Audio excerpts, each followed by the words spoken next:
Hey guys, this is Ian here from Headphone Zone. So I know it's been a while, but we wanted to come back with something special. About a year ago, Raptgo introduced the Raptgo Hook X, which took the entire IEM segment by surprise. It was a planar magnetic IEM just under 22,000 rupees, and it was very well tuned. Not only did it disrupt a lot of the IEMs in that same segment, but did much better even for the IEMs priced above it. Well, this time, keeping up with the trend with the rest of the IEM market of having modular and tunable IEMs, Raptgo sees this as the perfect opportunity to introduce the Raptgo Bridge. But is it any good?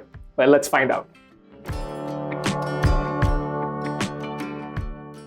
So, soon as you unbox the Raptgo Bridge, you'll be greeted with this massive case, and you have all of the IEMs and accessories inside this. Now, this quite literally looks like your old school geometry box, and I'm sad to see there's no carry case for these IEMs because these are fairly expensive IEMs, and just sad to see that you don't have a carrying case to protect them. Well, inside the box though, you have a couple of pair of ear tips. And this time it's all silicon ear tips. There's no foam tips, but I didn't find that to be a huge issue because the smallest size worked perfectly for me and gave me a snug fit. Along with that, you have two filters. One is a high frequency filter and another one is an equilibrium filter, which is just basically a little bit of a highlighted sound signature to it. And you have this SIM ejector tool, which you can operate the switches on the IEM. Well, as for the IEM over here, they have this cool cyberpunk looking design. They have this vented design over here, which kind of mimics a semi-open back design. And I have this in this nice blue color here. The IEMs are also available in green and purple. I have the blue color here. I happen to think it's quite nice. And apart from that, you have a detachable cable, which terminates to a 2-pin connector. And these switches over here, which you have the ejector tool to work around with. As for the cables, they are pretty decent in terms of quality, not too much to complain, but one of my gripes with this cable over here, it doesn't have a memory wire. So people who are used to that kind of a design may find this a little bit of an adjustment to get used to. Personally, I didn't care about it that much. It worked just fine after maybe 15 to 20 seconds of using the IEM, but that's pretty much what you get as for the IEM is concerned.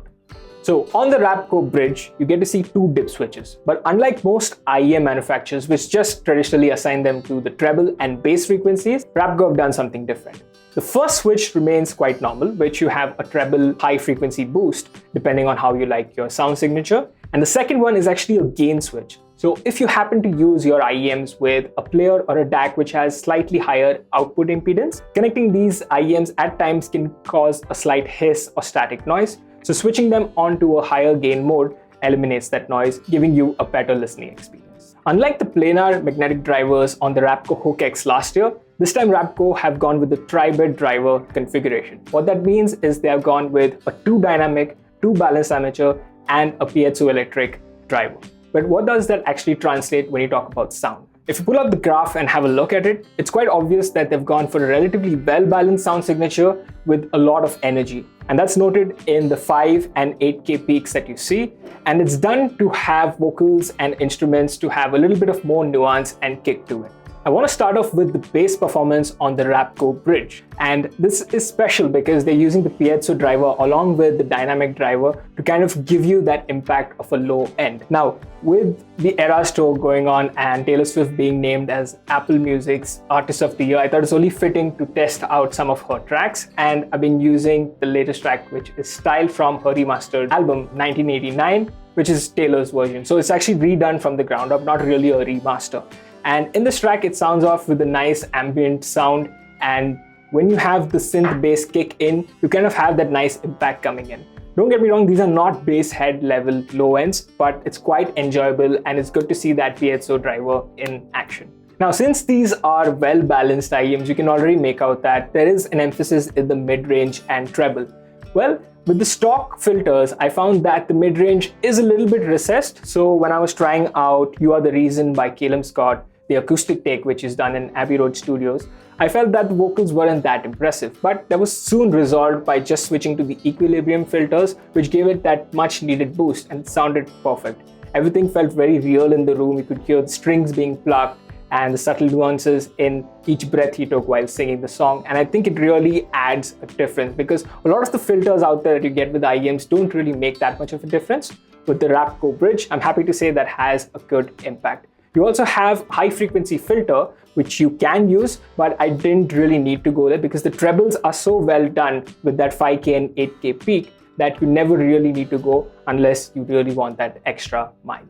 As for the imaging and soundstage capabilities, the Raptgo Bridge does a fairly good job. Now, don't let the vented design fool you into thinking it has a very wide sound signature.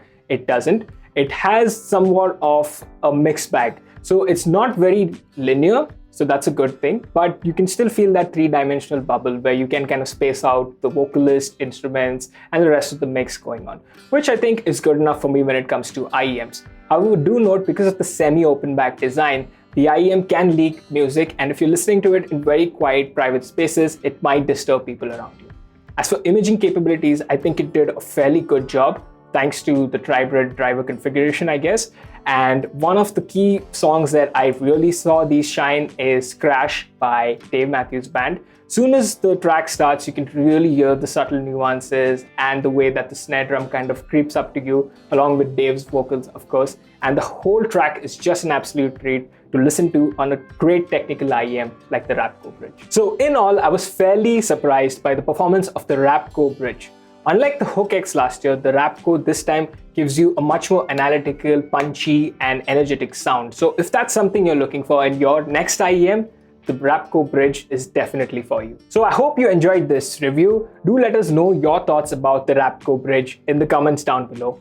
And if you want to try out these IEMs, you're most welcome here at our experience studio in Mumbai, or you can catch us at one of our Headphone Connect events happening in a city near you. That's all for this video, and I'll see you guys in the next one.